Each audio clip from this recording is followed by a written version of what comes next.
Hey everybody, it's Mike with Rebound Athletic Repair again, and have a Vaughn SLR2 Pro chest protector on the bench here.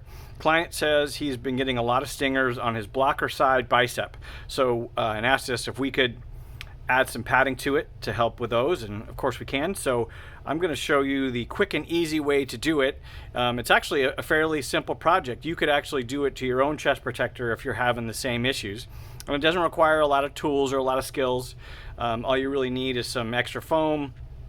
You'll need if you don't have a sewing machine to do it, you can use a sewing awl, which I've showed in a previous video, and I can link that. And that's about it. So I'll show you really quickly how we do it. We'll get started here. So the first thing you're going to do is you're going to open the seam here at the top that that makes the little pocket where the pad slides into. So just open the top one. Be careful when you do it because this is air knit material. It kind of catches and frays easily, so you want to grab the thread and not the air knit when you do it.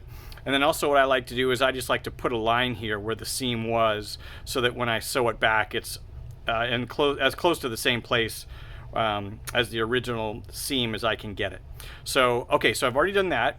I've ripped the seam out, pulled the pad out, and here's the pad.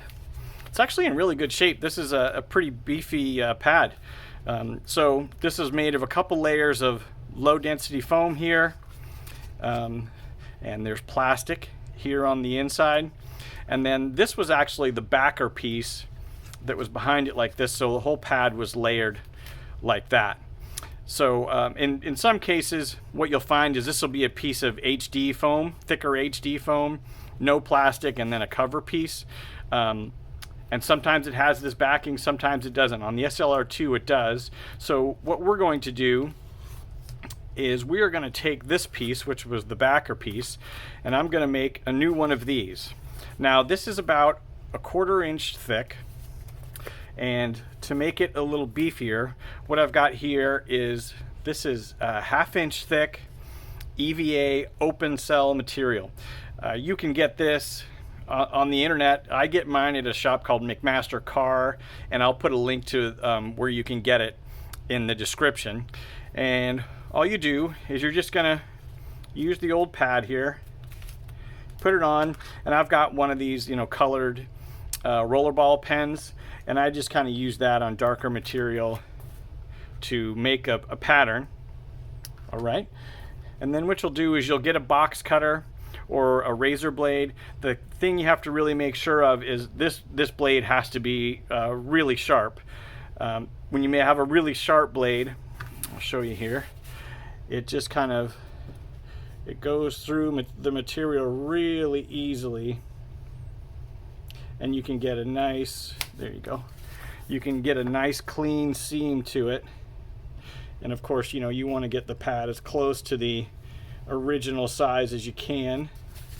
So again, we'll just trace it out here.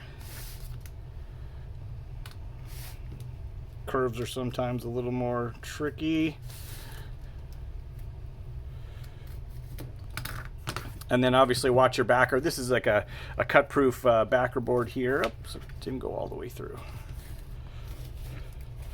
Here you go, and I'll just run it one more time along the outside.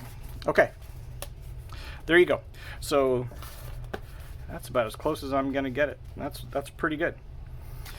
All right, so then the last thing you're gonna do is you'll take this, you'll put it up against it. Now sometimes what you might want to do is you might want to glue it. I don't think I have to in this case. I think the pocket will be tight enough, the pad's not going to move around, but I have glued it in some cases, and this is the glue I've used. It's a 3M Super 77 multi-purpose adhesive.